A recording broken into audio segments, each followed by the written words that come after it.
Hello दोस्तों, आप सभी को पता है कि यूपी पुलिस की वैकेंसी आ चुकी है और लगातार यूपी की वैकेंसीज़ आती जा रही हैं। अभी तो यूपी पुलिस की आई है, यूपी एसआई की भी वैकेंसी आ चुकी है, यूपी पुलिस में कांस्टेबल की जो ऑपरेटर की भी वैकेंसी आ चुकी है, एएसआई, एसआई की क्रेडेंशियल की भी वैकेंसी आ चुकी है, लेखपाल की भी वैकेंसी आ चुकी है। लगातार यूपी की वैकेंसीज़ आती जा रही हैं। तो यहाँ पे यूपी पुलिस की नोटिफिकेशन देखते हैं जिसमें 32,669 की संख्या में नंबर ऑफ पोस्ट निकले हुए हैं और यहाँ पे बात करते हैं कि क्या-क्या है, क्या नई चीज़ें हैं यूपी पुलिस के नोटिफिकेशंस में। देखते हैं। यहाँ पे ये 7-8 पोस्ट पे निकली हुई है जिसमें पुरुष और महिलाओं के वर्ग में बाँटा गया है। एक जनरल आपके यूपी पुलिस कांस्टेबल हैं, यहाँ पे फिर पीएसी वाले हैं जो कि पुरुष के लिए है केवल, फिर विशेष सुरक्षा बल है वो भी पुरुष के लिए है और महिला बटालियन महिलाओं के लिए अलग बटालियन का वो निकाला गया है।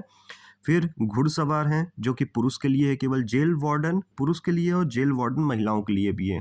ठीक है? यहाँ पे बैंड जो है 5,200 का है पे बैंड, 20,200 तक। ग्रेड पे कितना है? 2,000 का ग्रेड पे है। मैट्रिक्स क्या है? 21,700 से 69,100। पे लेवल क्या है? 3 पे लेवल की जॉब है। मतलब अच्छी खासी इनकम है, ठीक-ठाक इनकम है, बढ़िया इनकम है। अब यहाँ पे देखते हैं हम सबसे पहले नॉर्मल जो कांस्टेबल होते हैं यूपी पुलिस में, उनका संख्या देखते हैं। टोटल कितनी है संख्या? 10,400 10,469 है। अनारक्षित की संख्या कितनी है? 4,191 है। यहाँ पे ईडब्ल्यूएस की कितनी है? 1,046 है। अन्य पिछड़ा वर्ग मतलब ओबीसी की कितनी है? 2,826 है। अनुसूचित एससी की कितनी है? 2158 है और एसटी की कितनी है? 208 है। फिर यहाँ पे कितना है? पीएसी की देखते हैं। 15,131 है। पीएसी में ज़्यादा संख्या में आया हुआ है वैकेंसी। यहाँ पे जनरल की 6,060 है, ईडब्ल्यूएस की 1,512 है, एससी की 4,083 है और ये ओबीसी की सॉरी एससी की 3,176 है और यहाँ पे एसटी की 300 है। फिर उसके बाद हम लोग देखते हैं यहाँ पे विशेष सुरक्षा बल के रिक्त पद के श्रेणीवार। विशेष सुरक्षा बल जो कि केवल पुरुषों के लिए है। यहाँ पे 1,341 टोटल वैकेंसी है, 538 है यहाँ पे जनरल के लिए, 134 है यहाँ पे ईडब्ल्यूएस के लिए, 362 है यहाँ पे ओबीसी के लिए, 281 है यहाँ पे एससी के लिए और 26 है यहाँ पे एसटी के लिए। महिला बटालियन जो कि बटालियन का अलग से ही आया हुआ है महिलाओं के लिए। जनपद लखनऊ, बदायूं और गोरखपुर के लिए है। ठीक है? यहाँ पे टोटल है 2,282 पोस्ट हैं, बहुत सही है। जनरल के लिए 916 है, ईडब्ल्यूएस के लिए 228 है, ओबीसी के लिए 615 है, एससी के लिए 468 है, 78 है और यहाँ पे क्या है? एसटी के लिए 45 है। यहाँ पे घुड़सवार जो कि केवल पुरुषों के लिए है। यहाँ पे देखते हैं 71 है टोटल वैकेंसी इसमें। यहाँ पे जनरल के लिए 30 है, ईडब्ल्यूएस के लिए 7 है, अन्य पिछड़ा वर्ग 19, एससी के लिए 14 है, एसटी के लिए 1 है। जेल वार्डन ये पुरुष वाला है और नीचे ये यहाँ पे महिलाओं वाला है। यहाँ पे पुरुष के लिए 3,269 है वैकेंसी, 1314 है जनरल के लिए, 327 है ईडब्ल्यूएस के लिए, 885 है यहाँ पे ओबीसी के लिए, 688 है यहाँ पे क्या एसटी के लिए, एससी के लिए और यहाँ पे क्या है एसटी के लिए 65 है। अब जेल वार्डन महिलाओं की बात करें तो 106 है टोटल पोस्ट, जिसमें 44 है यहाँ पे जनरल वालों के लिए, ईडब्ल्यूएस के लिए 10 है, अन्य पिछड़ा वर्ग के लिए है मतलब ओबीसी के लिए 28 है, एससी के लिए 22 है और यहाँ पे एसटी के लिए 2 हैं। देखते हैं उसके बाद ऑनलाइन आवेदन चालू हो रहा है 31 दिसंबर से और यहाँ पे अंतिम तिथि कितनी है? 30 जनवरी है। यही शुल्क जमा करने का भी है। जमा किए गए शुल्क के समायोजन की तिथि एक बार देखने की 1-2 दिन बढ़ा दी गई है। ठीक है? फिर उसके बाद वन टाइम रजिस्ट्रेशन आपको करना पड़ेगा, उसके बाद ही आप फॉर्म भर सकते हैं। वन टाइम रजिस्ट्रेशन से पहले आप फॉर्म नहीं भर सकते हैं। यहाँ पे अब देखिए यहाँ पे क्या है? Merit come order of preference, जैसे कि 7-8 भाग में बाँटा गया है यूपी पुलिस कांस्टेबल की, फिर पीएसी की, फिर महिला बटालियन महिलाओं के लिए, फिर उसके बाद फिर जैसे जेल वार्डन हो गया, तो ऐसे तो आपको यहाँ पे ऑर्डर ऑफ प्रेफ़रेंस चूज़ करना पड़ेगा कि आपको पहले पीएसी चाहिए, कि आपको नॉर्मल कांस्टेबल की चाहिए, कि आपको जेल वार्डन पहले चाहिए। तो उसको ऑर्डर ऑफ प्रेफ़रेंस जैसे आप भरेंगे उसी हिसाब से आपको आपका जब निकलेगा तो उसी के हिसाब से आपको मिलेगा।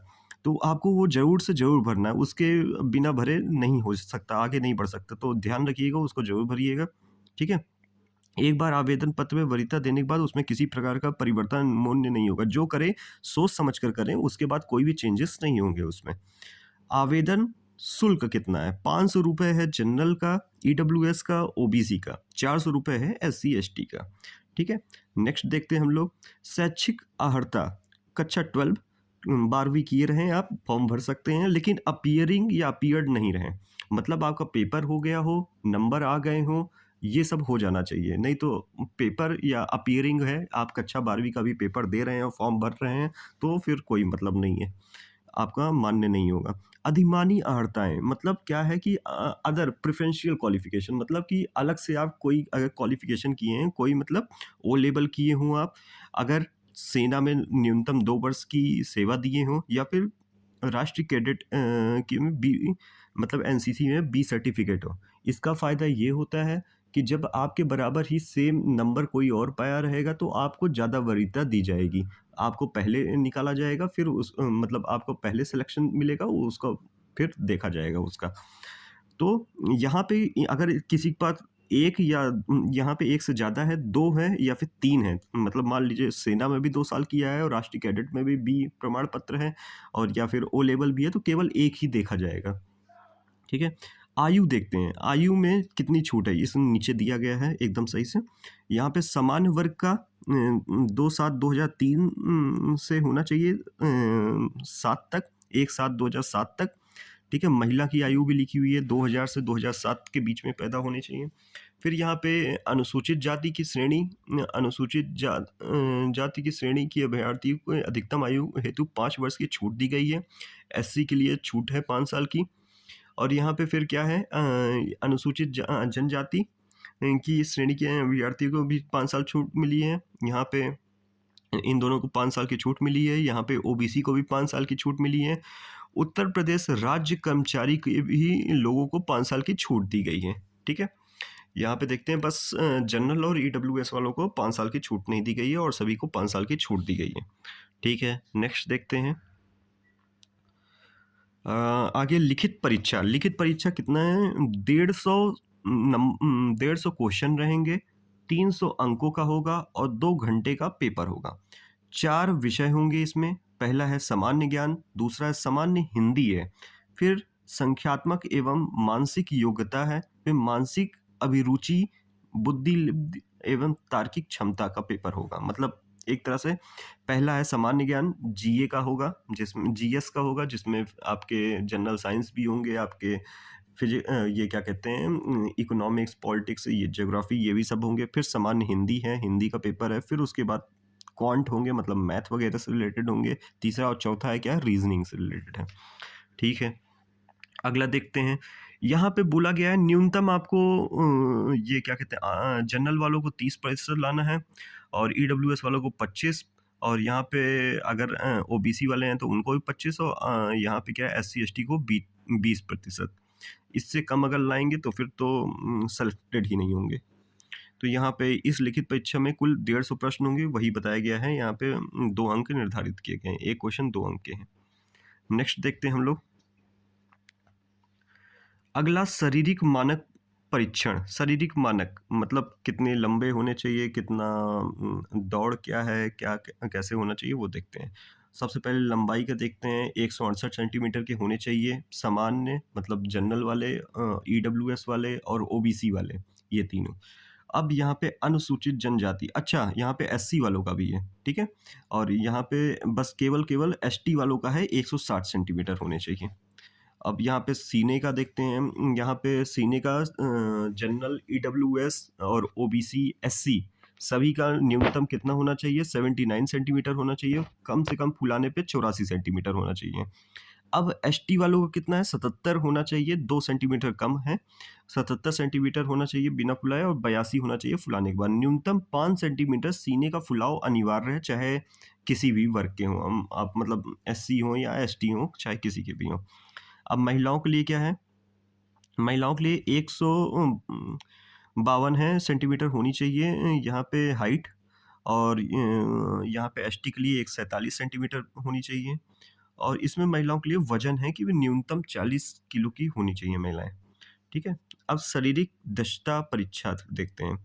अब यहाँ पे शारीरिक दक्षता में परीक्षा में 4 किलोमीटर 4.8 किलोमीटर का दौड़ होगा, 25 मिनट में पूरी करनी है। कितने मिनट में? 25 मिनट में। महिलाओं के लिए 2.4 किलोमीटर का होगा, जो कि 14 मिनट में उनको पूरी करनी है। ठीक है, ठीक है। नेक्स्ट देखते हैं। यहाँ पे टिप्पणी ये दी गई है। ये अच्छा। अगर 2 या 2 से अधिक लोगों का समान अंक आए, तो सबसे पहले तो मैंने बताया था ऊपर ही कि आदिमानी अर्हता, मतलब जो अगर आप ओ लेवल किए हों या फिर आप किए हों 2 साल सेवा दिए हों आर्मी में, या फिर आपके पास बी सर्टिफिकेट है, तो आपको पहले आपका सिलेक्शन होगा। उसके बाद अगर कोई दूसरा भी ये सब किया है, उन तीनों में कोई एक चीज़ किया है और उन तीनों में आप भी एक चीज़ किए हो, तो फिर उसके बाद दूसरी चीज़ें देखी जाती हैं। अब दूसरी चीज़ें क्या देखी जाती हैं कि यहाँ पे अधिक आयु, आप दोनों में अधिक आयु किसकी है, ठीक है? जिसकी अधिक आयु होगी उसका सिलेक्शन होगा। अगर सेम आयु के हैं दोनों लोग, तो फिर उसके बाद देखते हैं क्लास या हाई स्कूल का प्रमाण पत्र देखते हैं। अब ये मत भूल लीजिएगा कि नंबर देखेंगे, नंबर नहीं, उसमें जो नाम लिखा रहेगा लिखित नाम के अंग्रेजी वर्णमाला के क्रम के अनुसार निर्धारित की जाएगी। अच्छा, ठीक है। फिर उसके बाद फिर क्या है? आरक्षण श्रेणी में आयु सीमा की छूट, ये तो पहले ही बात हो चुकी है। 5-5 साल सभी को दिया गया है। यहाँ पे वही बताया गया है, 5 वर्ष, 5 वर्ष, 5 वर्ष की छूट दी गई है। यहाँ पे ईडब्ल्यूएस की जगह खाली है, अब उनको नहीं दिया गया है, मे बी बाद में निकल आए, वो अलग चीज़ है। और फिर उसके बाद स्वतंत्रता संग्राम सेनानी को भी नहीं दी गई है। यहाँ पे 3 वर्ष दी गई है। भूतपूर्व सैनिकों को छूट दी गई है। होमगार्ड को छूट नहीं दी गई है। महिलाओं को भी छूट नहीं दी गई है। ठीक है। फिर उसके बाद फिर नेक्स्ट हम लोग देखते हैं। नेक्स्ट और नीचे अभी तो सिलेबस वगैरह भी होंगे। हाँ, यहाँ पे आपको ओटीआर जनरेट करना है। ओटीआर जनरेट करने के लिए यूनिक आईडी, अगर आप आईडी यूज़ किए हुए हैं तो वो आईडी नहीं लेगा, आपको यूनिक आईडी यूज़ करनी है, यूनिक नंबर भी यूज़ करना है, फिर ओटीआर मोबाइल और इससे होगा। उसके बाद फिर आप जब लॉगिन करेंगे, ओटीआर करने के बाद लॉगिन करेंगे, तो लॉगिन अकाउंट आईडी आपको पासवर्ड मिलेगा, उससे कर सकते हैं लॉगिन, या आधार से भी कर सकते हैं। नंबर डालेंगे, आधार डालेंगे, आपके मोबाइल नंबर पे मैसेज जाएगा, या फिर डिजी लॉकर से भी कर सकते हैं। जिनका डिजी लॉकर पे अकाउंट ना हो, प्लीज़ बना लें, आगे बहुत काम आने वाला है डिजी लॉकर। नेक्स्ट देखते हैं हम लोग। फ़ोटोग्राफ़ की कोई टेंशन नहीं है, इसमें आपका लाइव फ़ोटो होगा। जिसके पास मोबाइल ठीक ना हो, जिसके पास मोबाइल ठीक हो, उसी से फॉर्म भरवाएँ। आपका लाइव फ़ोटो हो जाएगा उससे। वो कहीं भी, क्योंकि धुंधली नहीं आनी चाहिए। ये देखिए साफ लिखा हुआ है, हल्की भी धुंधली आई तो फिर खराब हो जाएगा पूरा आपका, आप पेपर नहीं दे पाएँगे। अत्यधिक चमक नहीं होनी चाहिए फ़ोटो पे। किसी प्रकार की वर्दी का धारित नहीं करेंगे, और किसी प्रकार वर्दी नहीं पहने रहने चाहिए आप। हाँ, और यहाँ पे चेहरा किसी कपड़े से ढका नहीं रहना चाहिए, ना मास्क लगाए रहें, ना चश्मा लगाए रहें, कुछ भी नहीं। ठीक है? नेक्स्ट देखते हैं आगे। हस्ताक्षर के लिए देखिए यहाँ पे क्या है, सफ़ेद कागज़ पे काला स्याही, मतलब ब्लैक पेन होना चाहिए। सफ़ेद कागज़ पे काला स्याही का होना चाहिए, लाइनदार भी कागज़ नहीं होना चाहिए, सफ़ेद कागज़ होना चाहिए और ब्लैक पेन होना चाहिए, ये ध्यान रखिएगा। 50 टू 20 का आकार के बॉक्स के अंदर ये होना चाहिए, ठीक है? हस्ताक्षर होना चाहिए, ठीक? 50 से 20 ठीक है? 50 इंटू 20 के बॉक्स के अंदर। रनिंग लेटर्स में होना चाहिए, ब्लॉक लेटर्स में नहीं। रनिंग लेटर में मतलब ऐसे सब मिले हुए होने चाहिए, ठीक है? हस्ताक्षर छवि जेपीईजी फॉर्मेट में होना चाहिए, पीडीएफ फॉर्मेट में नहीं चाहिए। हस्ताक्षर का आकार 50 इंटू 20 या फिर 140 इंटू 60 पिक्सल में होना चाहिए, ठीक है? वही ऊपर भी बताया था। फाइल साइज़ आपका 30 से 50 केबी का होगा, ठीक है? इससे बड़ा नहीं होना चाहिए फाइल। और तो हस्ताक्षर केवल आवेदक के ही होने चाहिए, ये तो ठीक है। पदों की वरीयता, यहाँ पे पुरुषों के लिए इतने पद हैं। आपको लाइन में अगर आप घुड़सवार को ऊपर रखना चाहते हैं, आप रख सकते हैं। विशेष सुरक्षा बल को दूसरे नंबर पे रखना चाहते हैं, रख सकते हैं। या फिर आप यही लाइन से रखना चाहते हैं, तो ये भी रख सकते हैं, ठीक है? महिलाओं के लिए ये 3 हैं। आप देख लें आपको जेल वार्डन पहले भरना है कि नागरिक पुलिस भरना है पहले, वो आपके हिसाब से आप तीनों को भर लें। अगला देखते हैं यहाँ पे, नेक्स्ट देखते हैं हेल्पलाइन नंबर। अगर किसी तरीके का आपको फंस गया है तो सुबह 10 बजे से शाम 7 बजे तक इस नंबर पे कॉल कर सकते हैं। नेक्स्ट देखते हैं लिखित परीक्षा का पाठ्यक्रम 150 क्वेश्चन आएंगे, 300 नंबर का होगा, ये सभी को पता है। समान ज्ञान होगा, समान हिंदी होगा, मानसिक योग्यता मतलब आपके मैथ और यहाँ पे वो रीजनिंग है, ठीक है। अब यहाँ पे क्या है, यहाँ पे देखिए सिलेबस है पूरा का पूरा। यहाँ पे मैंने बताया था सामान्य विज्ञान होगा, यहाँ पे क्या इतिहास, संविधान, अर्थव्यवस्था, कृषि, व्यापार, जनसंख्या, पर्यावरण, सभी ये चीज़ें हैं। और यहाँ पे क्या है सामान्य हिंदी में आपके ये सब हैं। और फिर यहाँ पे क्या है मानसिक योग्यता मतलब मैथ में आपके ये सब number system, simplification, decimal and fraction, highest common factor, lowest common multiple, ratio and proportion, percentage, profit and loss, discount, simple interest, compound interest, partnership, सभी चीज़ें हैं, ये भी सब हैं। फिर उसके बाद यहाँ पे क्या है रीजनिंग के ये सब है, ठीक है। ये सब रीजनिंग के हो गए। ठीक है फ्रेंड्स, थैंक यू। आप सभी का सिलेक्शन हो, यही उम्मीद है। प्लीज़ सब्सक्राइब जरूर करें चैनल को। जल्द ही आपके लिए नया नोटिफिकेशन लेके आएंगे। Thank you guys.